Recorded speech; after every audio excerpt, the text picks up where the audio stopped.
Para ulama menyatakan bahwa sumber kekeliruan atau sebab utama sebagian orang menolak dan mentakwil sifat-sifat Allah adalah yang pertama tadi, at-takyif, memperbagaimanakan.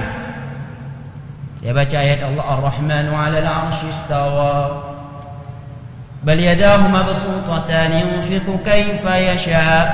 Bahkan kedua tangannya terbentang menginfakkan, memberikan sesuai dengan kehendaknya. Dia perbagaimanakan.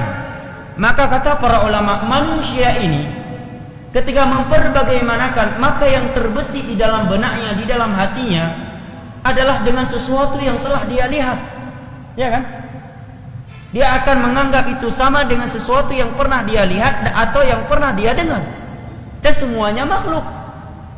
Akhirnya dia, enggak mungkin. Kalau demikian saya tolak, enggak mungkin, karena penyebutannya ada dalam Al-Quran dan hadis. Berarti saya takwil. Maksud dengan dua tangan adalah kekuatan, adalah nikmat. Maksud dengan istawa adalah istaula. Maka jawabannya, kata para ulama, lebih pintar dia daripada Allah dan Rasulnya. Lebih pintar dia daripada para sahabat Nabi, para tabi'in yang membiarkan ayat tersebut sebagaimana zahirnya yang bermakna di dalam bahasa Arab. Karena Allah menurunkan Al-Quran dengan bahasa Arab yang jelas. Kalimat yada dalam bahasa Arab jelas. Kalimat istawa dalam bahasa Arab jelas, meninggi, mengatas, menempat. Bagaimana ya? Ini yang tidak boleh kita tanyakan. Yang jelas sesuai dengan keagungannya Allah sebagai Al-Khaliq. Allah Maha Kaya. Allah tidak butuh kepada makhluk. Allah tetap akbar. Tidak sanggup saya pikirkan. Memang gak disuruh pikirkan, disuruh imani nama-nama Allah dan sifatnya, bukan disuruh pikirkan. Kapan kita pikirkan, pasti kita akan mentakwilnya. Kewajiban kita dalam nama-nama dan sifat-sifat Allah adalah mengimaninya sebagaimana yang terdatang dalam Al-Quran dan hadis dalam bahasa Arab. Karena Al-Quran turun dengan bahasa Arab yang dipahami oleh para sahabat Nabi tanpa memperbagaimanakannya, tidak menyerupakannya dengan sifat makhluk, tidak boleh ditakwil dan tidak boleh ditolak. Jelas ya? Aman. Dan orang yang menyatakan saya tidak mampu menyatakan istiwanya Allah karena menyerupai sifat makhluk, maka kalau demikian Anda tidak boleh menyatakan Allah Sami', Allah Basir, Allah melihat, Allah mendengar, Allah wujud ada. Karena tiga sifat ini juga ada pada manusia. Manusia punya sifat wujud, manusia punya sifat melihat, manusia juga punya sifat mendengar, mengetahui. Oh enggak, mendengarnya Allah beda dengan mendengar makhluk. Demikian juga istiwanya Allah sesuai dengan keagungannya sebagai Al-Khaliq, yang tersucikan dari segala kekurangan, yang tidak dapat diperbagaimanakan, tidak menyerupai sifat makhluk. Selesai. Ya. Tapi kalau dia takwil sebagai sifat, ya terima sebagai dia kontradiksi. Makanya betul ulama salaf katakan, man khalafa sunnah tanaqad, orang yang menyelisihi petunjuk salaf dalam agama banyak kontradiksi dalam dakwahnya, dalam pemahamannya.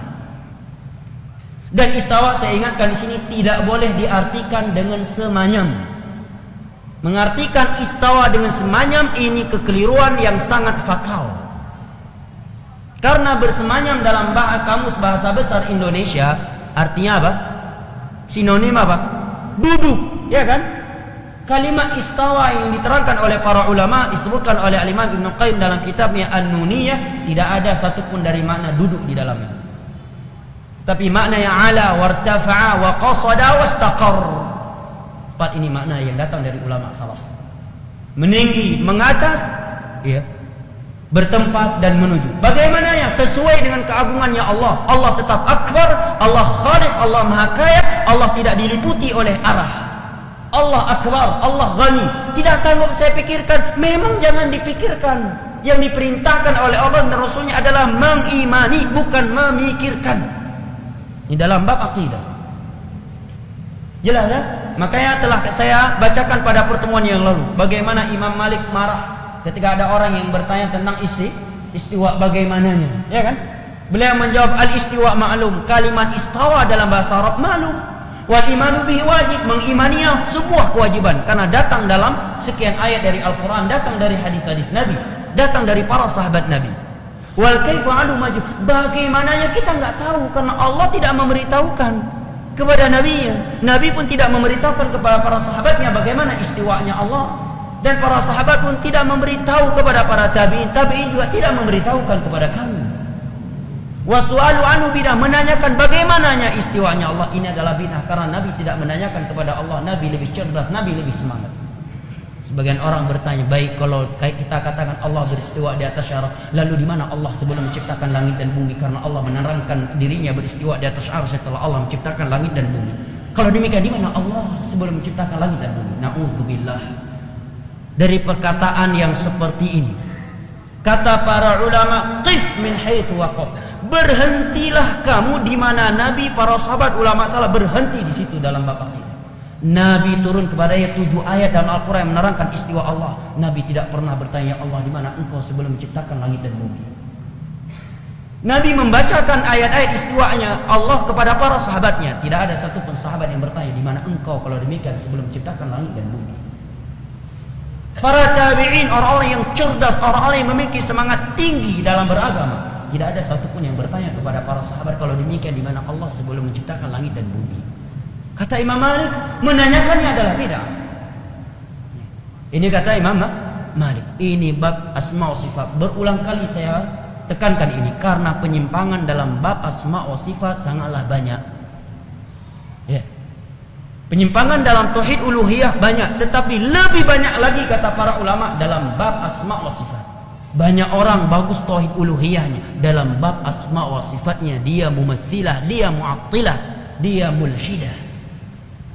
Dan telah ada kitab-kitab akidah seperti kitab At-Tahawi disyarah oleh Al-Imam Ibnu Abil Is. Beliau terangkan sejarah terjadi penyimpangan dalam bab asma wa sifat.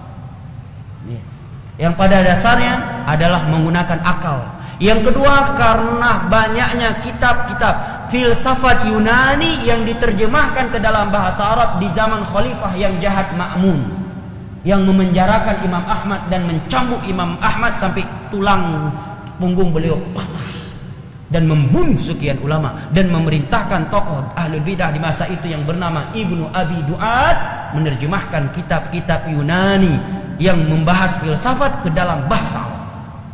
Ini sumbernya.